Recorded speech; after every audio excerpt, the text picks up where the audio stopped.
Hello everyone, welcome back to the Final Fantasy X Yuna Only Challenge. I have finally reached Reflect on Yuna's grid.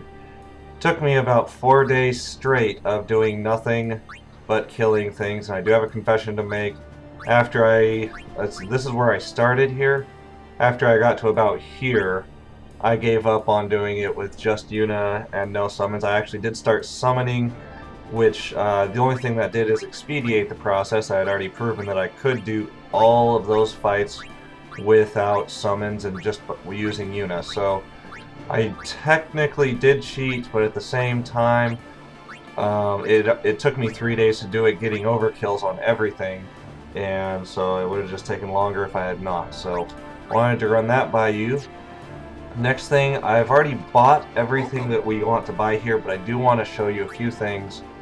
You want to make sure you buy this TKO from Waka. According to the walkthrough that we are following, that is something very important. Ignore that pearl ring, but buy this ring because it's got that SOS null tide on it. It does also have a fire ward, and so that's pretty helpful anyway. Go over the equipment that I got here. We're gonna ignore everyone except for Yuna. I did pick up a couple more Rod of Fires, a Rod of Lightning. I think I picked that up as well. Of course, we still have our Poison Touch weapon that we know so well, a couple Dark Touches. I just got a staff. I don't know why, but they just gave me a staff. Again, this is that ring that we bought. Picked up on the Mihan High Road, given on the... this is one that I did pick up here during all of my leveling. I did happen to pick up a fireproof off of one of the mobs, so that was really helpful. Once I got that, it basically made the fights very easy, but of course it still took a long time, so I did do that summoning. This moon ring, I don't remember if I mentioned that, but that is right as you're going from Mihan High Road to Mushroom Rock Road. If you donate 10,000 gil, which you have, if you're doing this walkthrough as a Yuna only, you do have that much, then you can pick this up, and it's a real handy, really nice ring for her. So again, we've got that SOS null tide, but that's negated by this one that also has fire ward and an empty slot. So that one we got on the Mushroom Rock Road as well. So the other thing that I did do is I bought, where is it, 99 antidotes.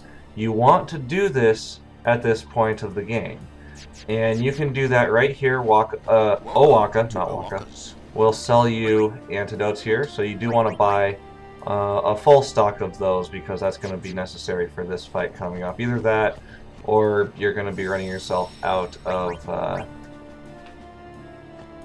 mana partway through the fight, which is no good. So I've already done all the storyline stuff here, so I'm going to show you the start of this fight, how you want to get it set up and going. Mr. Kinnock, please. Will Sin come? Sin always returns for its spawn. To make sure, we're going to encourage them to call out to it. You won't have to. I remembered on Sin is...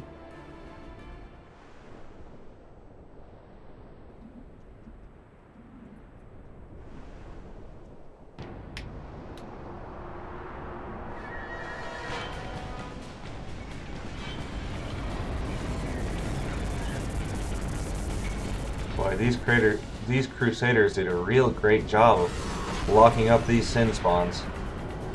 Oh wait, I take it back.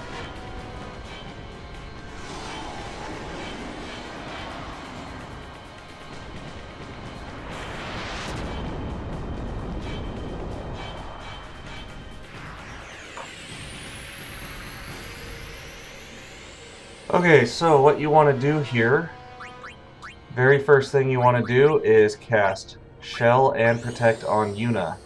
That's going to reduce the amount of incoming damage that she's going to be taking to not insignificant levels, but handleable levels. Of course, you want to have Waka and Lulu kill themselves off. I do have Waka using a Poison Touch weapon.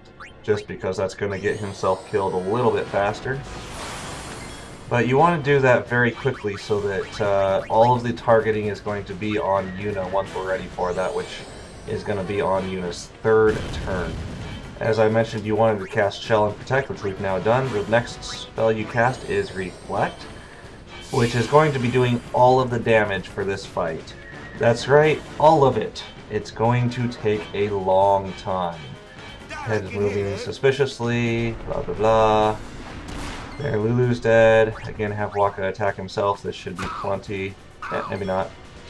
Then, once you've done that, you can cast Reflect on the body.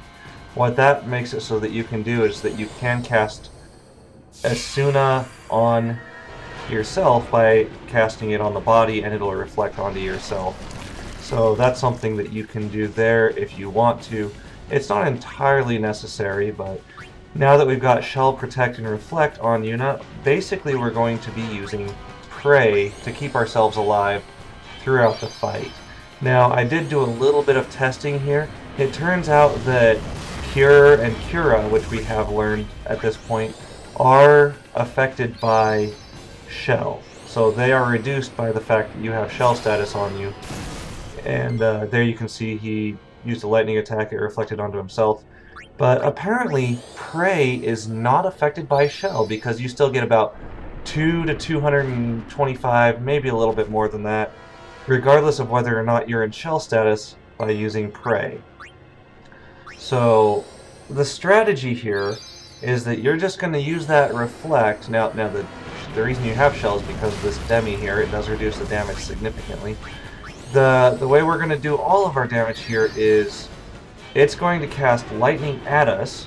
That's going to reflect straight back at it. Now it's only going to do about 100 and some odd damage, 125 damage. So it's going to take a very, very long time. Okay, so now you can see here he used an attack that poisoned me. That's why we picked up those antidotes. And so we're just going to use an antidote to heal ourselves, or to not heal, but to cure that status. And then we're going to continue to Pray. Now, the reason we're using Pray is because it costs nothing, and it's going to do about 200 to 250 health every turn, as I mentioned previously. So that is the entire strategy here. You're just going to keep doing that.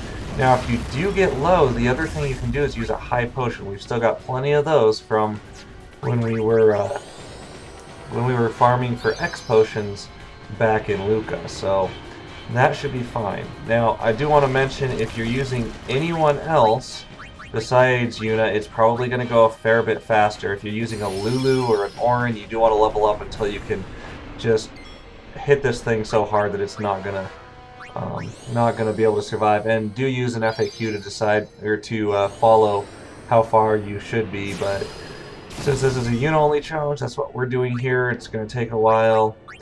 And just even if you're at full health, just go ahead and Pray. It's a pretty fast ability, doesn't take a lot of the action time, and so just do that to kill time.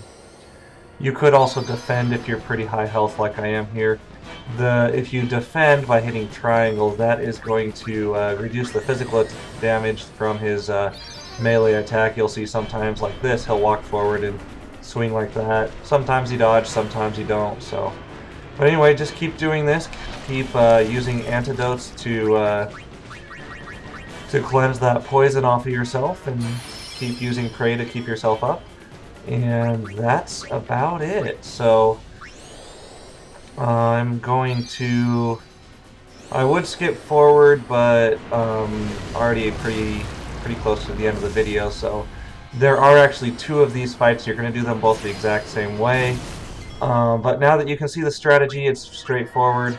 By the way, if you do have the Rod of Wisdom equipped, it has sensor on it. You can actually see what his health is at, which is nice every so often just to check on that, since it's going to be a long process anyway. So anyway, that's the strategy. You're going to use that on this guy and the guy following.